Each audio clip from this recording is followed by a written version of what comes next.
Assalamualaikum warahmatullahi wabarakatuh.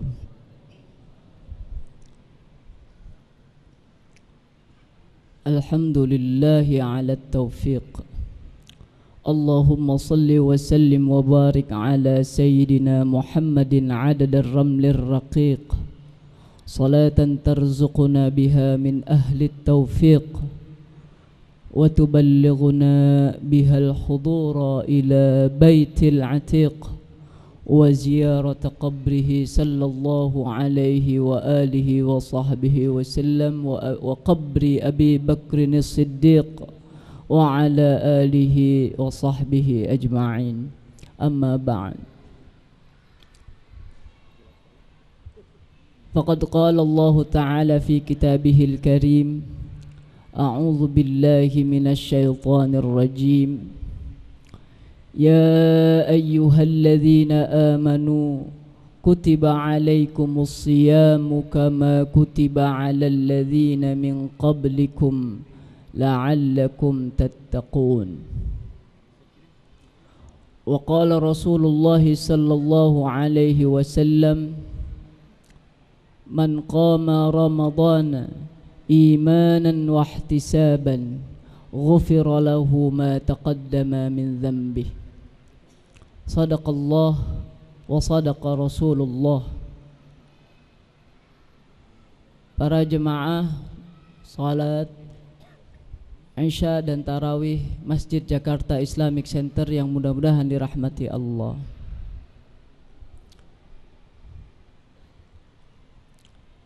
Manusia senantiasa Allah muliakan.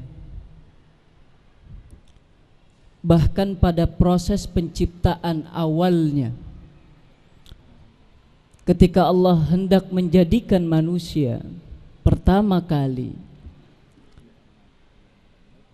itu diprotes oleh malaikat.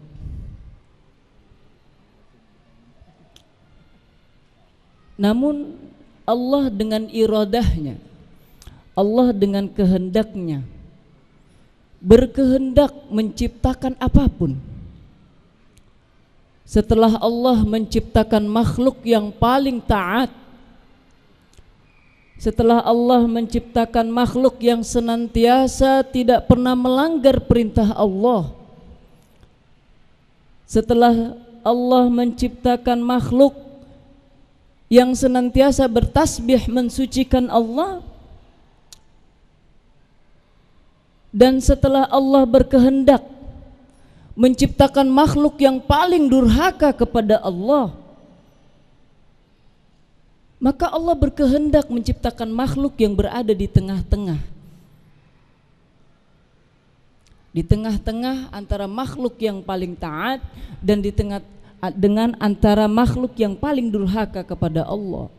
Di tengah-tengah makhluk yang bernama malaikat, di tengah-tengah makhluk yang bernama iblis, Allah menciptakan manusia.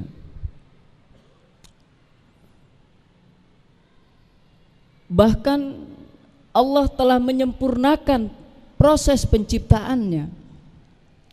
Fatabarakallahu ahsanul khaliqin. Maha suci Allah yang telah menciptakan manusia sebaik-baiknya ciptaan. Itu kemuliaan manusia. Di samping itu, yang membuat manusia diistimewakan oleh Allah, di mana Allah menjadikan seluruh apa yang ada di muka bumi ini, seluruh makhluk-makhluk yang ada di muka bumi ini untuk manusia. Maka sangatlah layak, patut bagi kita untuk senantiasa bersyukur dan bersyukur kepada Allah atas segala nikmat-nikmat yang telah Allah berikan. Nikmat sehat, dan yang paling penting adalah hidayah yang senantiasa berada, dan mudah-mudahan hidayah tetap teguh di dalam hati kita. Para hadirin yang dirahmati Allah, hidayah Allah ternyata mengalami proses graduasi. Manusia pertama kali keluar ke muka bumi, lahir, mengalami proses tahapan pemberian hidayah. Tidak serta-merta langsung begitu saja hidayah Allah berikan kepada manusia. Ada tahapan. Hidayah yang pertama yang Allah berikan kepada manusia ketika manusia lahir ke muka bumi namanya hidayah gharizah, naluri, insting. Maka anak bayi yang lahir itu sudah memiliki insting. Ketika dia lapar dia menangis, ketika dia haus dia menangis. Itu naluri.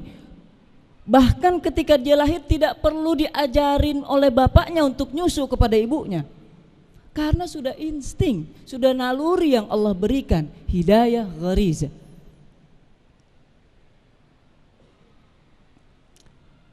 Lalu lanjut Syekh Al-Maraghi dalam tafsirnya, hidayah yang kedua setelah manusia bertambah usianya, bulan demi bulan, tahun demi tahun, tahapan yang kedua diberikan hidayah hissiyah. Hidayah hissiyah yaitu jiwa, perasaan, kolbu, hati, di mana seorang anak sudah mulai merasakan kasih sayang. Seorang anak sudah mulai merasakan marah, tidak suka, benci, dan segala macam perasaan-perasaan yang ada dalam hatinya. Itu seorang anak. Psikologisnya mulai terbangun. Itu hidayah Allah. Hidayah hissiyah. Namun perasaan, kolbu, hati itu tidak cukup bagi manusia untuk berkembang ke masa yang akan datang. Karena kolbu itu senantiasa bolak-balik, kecenderungannya itu tidak pernah menetap.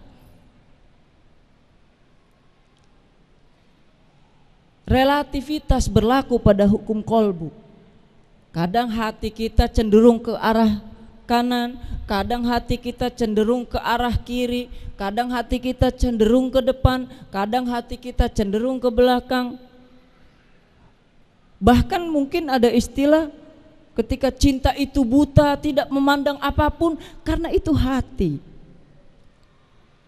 Dan dikatakan tidak cukup karena hati akan mampu didompleng oleh yang namanya hawa nafsu. Sehingga tahapan berikutnya setelah anak mulai mumayyiz, diberikan hidayah aqliyah, akalnya mulai berkembang. Maka dinamakan dalam agama Islam mumayyiz, tamyiz, di mana seorang anak itu akalnya sudah berkembang. Tandanya dia mampu menjawab pertanyaan orang tuanya. Akalnya sudah berkembang. Akalnya berfungsi mengontrol hatinya. Bersinergi hati dengan akal satu dengan yang lainnya, agar kecenderungan hatinya, kecenderungan perasaannya bisa dilogikakan sesuai dengan realita. Ketika kita mencintai seseorang, apakah akal kita bisa melogikakan cinta? Wah, biasanya ini orang tua ketika anaknya dilamar, anaknya udah cinta, perasaan anaknya yang dikedepankan, orang tua mengedepankan logikanya. Kamu nanti menikah dengan dia, apa yang akan terjadi dalam pernikahan, sedangkan dia belum bekerja, belum mapan dan segala macam hal-halnya. Itu dalam rangka melogikakan cinta. Hatinya dikontrol, dibimbing melalui akal, karena hati ini kecenderungannya bebas ke sono kemari. Kalau akal tidak mampu mengontrol, maka apa jadinya kehidupan manusia saat ini? Tetapi tidak cukup hidayah sampai pada hidayah akliyah saja. Maka perlu yang namanya hidayah diniyah, hidayah agama. Inilah hidayah yang paling besar, yang patut kita syukuri, sehingga alhamdulillah kita mampu menunaikan ibadah di bulan Ramadan ini, dan alhamdulillah kita bisa duduk beriktikaf di Masjid Jakarta Islamic Center dalam rangka melaksanakan salat Isya, tarawih, dan berbagai macam aktivitas ibadah lainnya di masjid ini. Alhamdulillah. Itulah hidayah yang paling utama. Maka ketika seseorang sudah diberikan hidayah diniyah, jadilah dia seorang mukallaf, diwajibkan atasnya untuk melaksanakan syariat-syariat agama, menjalankan perintah-perintah agama, menjauhi larangan-larangan agama. Hidayah diniyah tidak bisa diakalkan, tidak bisa dilogikakan. Hidayah diniyah tidak boleh dibatalkan hanya semata-mata perasaan saja. Karena hidayah diniyah adalah hidayah yang paling tinggi, yang mampu mengontrol baik akal kita, perasaan kita, hati kita, dan naluri kita. Wajib kita syukuri. Dan alhamdulillah kita bertemu pada bulan Ramadan ini yang merupakan bagian dari rangkaian hidayah diniyah yang Allah berikan kepada kita. Seseorang yang sudah diberikan hidayah diniyah, yang beragama Islam, yang dicari tidak hanya sebatas melaksanakan rutinitas pergerakan badan, bangun, berdiri, ruku, sujud, berpuasa, menahan lapar dan haus. Tidak hanya sebatas itu yang agama inginkan. Akan tetapi inti daripada ibadah itu, ruh atau dalam bahasanya hakikat daripada ibadah itu yang mampu membimbing manusia menuju kepada Allah. Allah berfirman, Inna salata tanha 'anil fahsya'i wal munkar. Sesungguhnya salat itu mampu mencegah perbuatan keji dan munkar. Di mana kemampuan salat di dalam mencegah manusia untuk berbuat keji dan munkar? Karena kalau kita memahami secara letterlek terhadap ayat tersebut, seseorang yang sholat, seseorang yang dalam kondisi sholat tidak mungkin melakukan perbuatan keji dan munkar.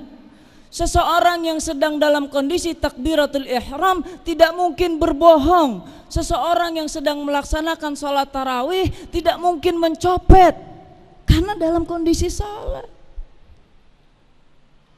Seseorang yang sedang sholat tidak akan mungkin melakukan perbuatan-perbuatan yang dilarang oleh agama, karena dalam kondisi sholat. Secara letterlek itu betul. Tapi yang Allah inginkan bukan itu, yaitu hakikatnya. Ulama mengatakan, di mana hakikat salat? Hakikat salat ma ba'das salam. Hakikatus salat ma ba'dahas salam. Hakikatnya salat adalah setelah salam. Sampai di mana salatnya mampu membimbing dia daripada perbuatan keji dan munkar. Jadi tidak hanya salatnya itu sebatas pergerakan badan, tapi mampukah salatnya itu mengawal dirinya untuk senantiasa terhindar dari perbuatan keji dan munkar. Itu daya kontrol buat manusia, salat. Sehingga Allah menggunakan kata inna, sesungguhnya. Maka seseorang yang sudah mendapatkan hakikat salat, seseorang yang sudah mendapatkan ruh daripada salatnya, maka dia tidak akan pernah setelah salam dia senantiasa melaksanakan, mengaplikasikan nilai-nilai salat di dalam pergaulan sehari-harinya. Di bulan Ramadan ini, maka Ramadan, hakikat Ramadan kita dapatkan bukan di bulan Ramadan ini.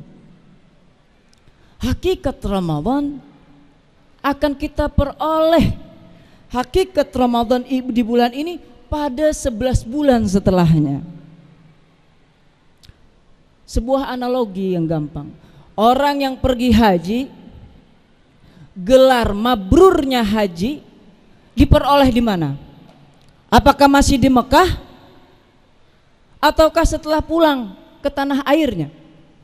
Seseorang mendapatkan kemabruran haji setelah dia pulang dari kota Mekah menuju rumahnya. Seseorang dikatakan mabrur hajinya kalau udah sampai rumah. Di mana dikatakan mabrur? Ketika dia mengaplikasikan nilai-nilai haji di lingkungannya. Begitu juga Ramadan. Seseorang dikatakan memperoleh hakikat bulan Ramadan di mana dia mampu mengimplementasikan apa yang dia dapat di bulan Ramadan ini. Rasul pernah mengatakan banyak orang yang berpuasa itu hanya mendapatkan lapar dan haus saja. Itu sebuah tanda bahwa berpuasa itu hakikatnya bukan hanya menahan lapar dan haus saja. Tapi hakikat berpuasa adalah setelah dia berbuka.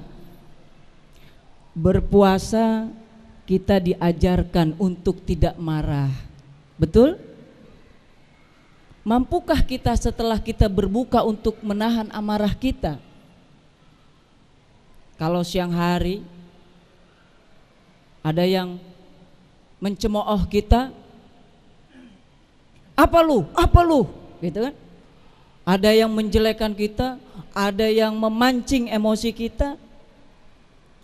Apa yang kita katakan? Kalau yang Rasul katakan, saya ini lagi puasa. Tapi kalau orang ini, awas aja ntar kalau buka, hari ini gue lagi puasa aja, ntar awas abis maghrib.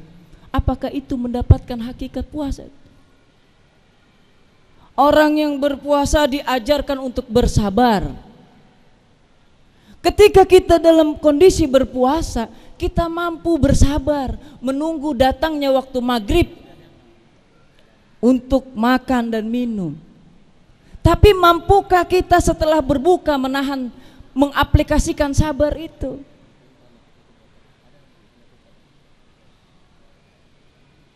Di bulan puasa kita diajarkan untuk menahan hawa nafsu. Mampukah kita mengendalikan nafsu kita setelah kita berbuka? Sekarang yang terjadi di masyarakat, pada saat berbuka itu bukan berbuka namanya, karena hanya merapel makan pagi, makan siang, sama makan malam. Pada jamuan berbuka di situ ada kolak, di situ ada korma, di situ ada asinan, di situ ada nasi, dan bentar abis terawih ada tukang bakso, beli bakso. Abis terawih ketemu tukang kebab, beli kebab. Semua dirapel, makan pagi, makan siang, makan malam, dijadiin satu pada saat maghrib. Apakah itu hakikat puasa kita? Salah seorang ulama mengatakan la yata'annaqa la yanbaghi lis-shaim ay yata'annaqa fi aklihi wa syurbih. Tidak layak bagi seorang muslim yang sedang berpuasa berhias di dalam makanan dan minumannya. Enggak layak. Walakin yanbaghi lis-shaim ay yata'annaqa fi ta'ati li rabbih. Akan tetapi seorang yang sedang berpuasa harus mempercantik dirinya dalam ketaatan kepada Tuhannya. Maka bulan Ramadan ini bulan latihan kita, bulan kita kalau anak sekolah namanya EHB, evaluasi hasil belajar kita selama 11 bulan sebelumnya, nanti akan menunjukkan hasilnya di 11 bulan setelahnya. Ini sekarang kita sedang dievaluasi, sedang diuji, dilatih, dididik, didiklat oleh Allah 1 bulan penuh. Nah, hasil diklatnya ini diaplikasikan 11 bulan setelahnya. Jadi hakikat puasa adalah bisa kita dapatkan ketika kita berbuka. Mungkin ini saja yang dapat Al-Fakir sampaikan. Mudah-mudahan yang sedikit ini bermanfaat, dan mudah-mudahan Allah senantiasa memantapkan hidayah di niyah kita sehingga kita bisa berpuasa 1 bulan, dan mudah-mudahan Allah panjangkan umur kita sehingga kita bisa bertemu di bulan Ramadan yang akan datang. Hadanallahu wa iyyakum wal afu minkum. Wassalamu alaikum warahmatullahi wabarakatuh.